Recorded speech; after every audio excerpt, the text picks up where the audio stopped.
Hey, what up, y'all? It's your boy, the Yellow Sheldon, and tonight I'm bringing you a divisive tire from the boiling mind of Grant Peterson of Rivendell bike fame, and also, I guess, Bridgestone. It's a tire, so I couldn't get the whole thing in frame, so I thought I would just sort of like loke on into the frame and have a chat with y'all. It's going to be stream of consciousness shit, honestly, like my thoughts on Grant, my thoughts on this product, and my utter failure to find his patent that he spent so much money on. But yeah, you don't ever see these, so let's begin. It's me. This is a tire produced by Rivendell. Well, a bespoke tire produced by Pasellas for Rivendell that was dreamed up by Grant Peterson. I want to say like early 2000s, maybe 2002, 2003. And the deal with this is, as you can see, it's just a normal Pasellas tire. I think it's either the Pasella or the Roughy Tuffy.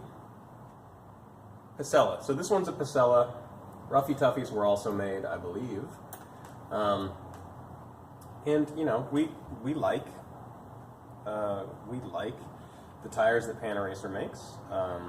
They are still to this day the manufacturers of many people's bespoke tires. You know, if you have ridden on Compass tires or certain WTB tires or any frickin' Rivendell tire ever, you've ridden on Pasellas. They're one of the few companies where you can have a dialogue with them. You can tell them what you need out of a tire, and if you order a, you know, there's like a minimum order, and they'll make you a tire, because making molds for tires is quite expensive. But they will make you custom tires. And Jesus Christ, how custom is this? So as near as I can understand, from sort of digging through some old Rivendell readers and some old internet forum archives, Grant's idea was basically that at a certain speed, these tires' colors would blend together. Now, I'd only ever seen static photos of these, right? So in my head, they're doing something way cooler than that. I mean, for the price and for the flare penalty that you have going on here, I would think that they would be a little bit cooler than what they are. Think of, have you ever played with a direct drive turntable, like a Technics 1200? A lot of other turntables have this too, but basically, there's several rows of little metal dots, and there's a strobe light. And at exactly 33 1/3 or whatever RPMs, the biggest row will appear to your eye, will appear completely stationary. If you speed it up or slow it down, the actual dots will come in and out of sync with the strobe light, and you will interpret that information as the dots moving backwards. So like, you know, against the direction the turntable is running, or you'll see them progressing. And there's different dots for 78, and there's different dots for 45 RPM. But so in my imagination, especially as an eager youngster, frickin' 20 years ago, I thought that these tires had some sort of effect like that, like a really cool effect.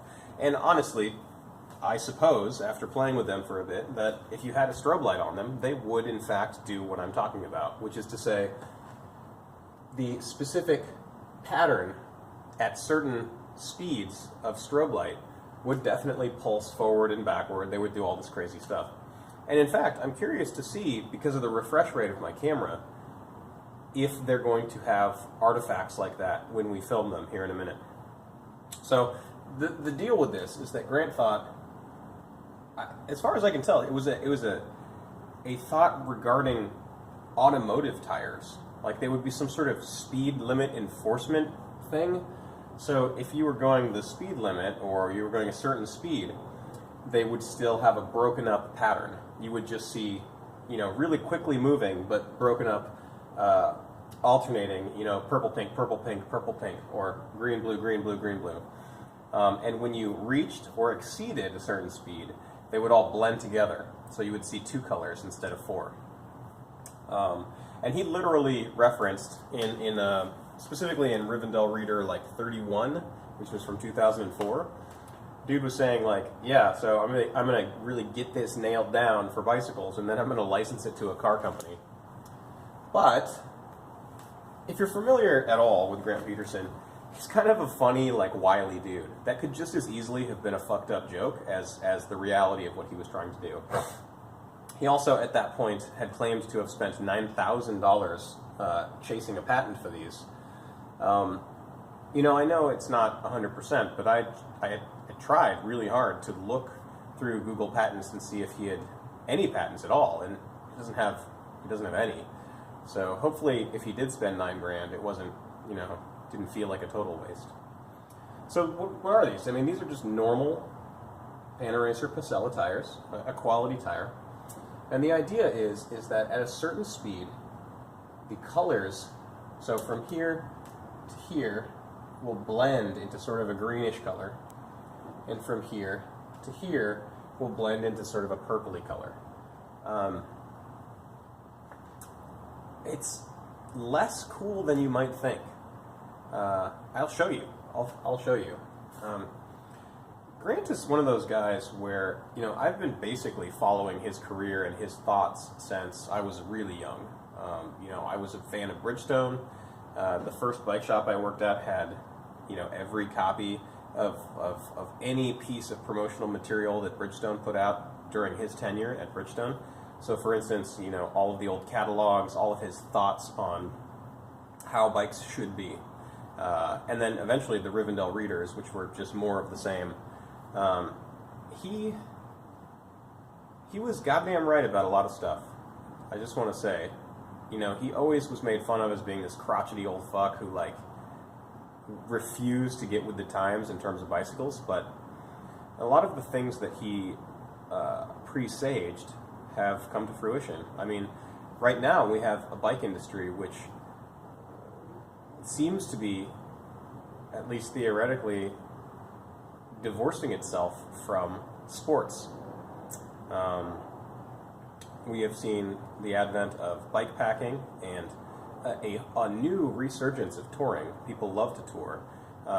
Gravel bikes, comfort bikes of all stripes, and I'll forget about the whole e-bike thing. He didn't really foresee that, but it's interesting to be. He's either such a Luddite that, just like a broken clock, the entire culture has come around once again, or he's so far into the future that he, you know, every business he makes kind of struggles, but is legendary eventually. Yeah, we have these. They're kind of gorgeous, and they're big. That's the thing. Usually when you find a cool old tire, they're like some horrible size, like 700 by 19, and they're awesome, but they're too tiny to actually use. And as far as I can tell, these have never been used. These are brand new tires.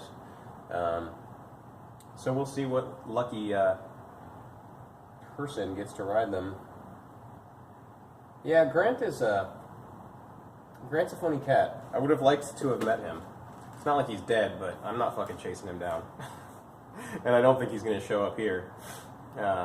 Unless he shows up to, like, fight me because I said that he tanks every business that he is in charge of.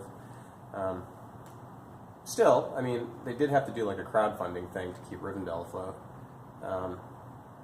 And what's funny is that these tires are an aberration. If you look at the opinion of most people who were heavily involved with Rivendell, like their fans, I guess, a lot of them think that this is the worst product that Rivendell ever came out with. They think it's the worst idea that Grant Peterson ever had. You know, worse than pine tar soap.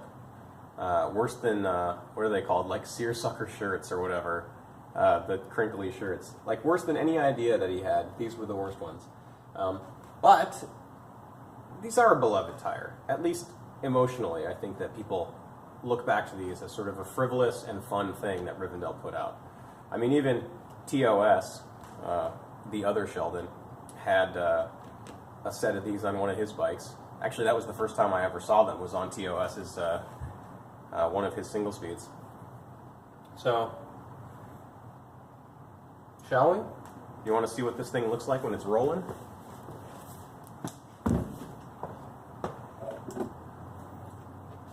Just going to turn this guy around real quick. Get that foker in frame. So right now we're completely stationary. You know, it's just in my handy TS2 stand. We're going to give it a spin and see sort of at what RPM, not that I know, but you get general gist of how fast it goes when the speed starts to blend. I'm going to mark this so you can follow the sticker with your eyes and you'll see the actual rotation of the wheel. So starting out pretty slow.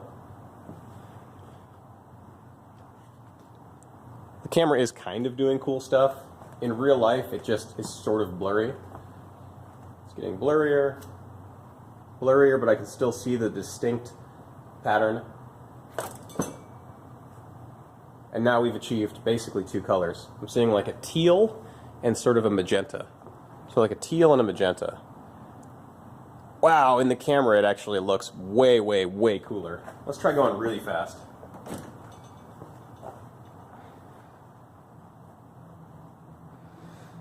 So, it's cool, right? Like, it's not shitty, and nobody else has tires like this, so you know, if you were the proud owner of these, you'd be big pimpin'.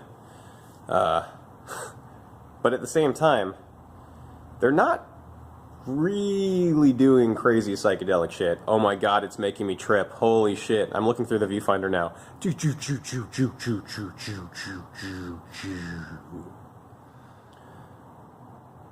SpeedBlend indeed.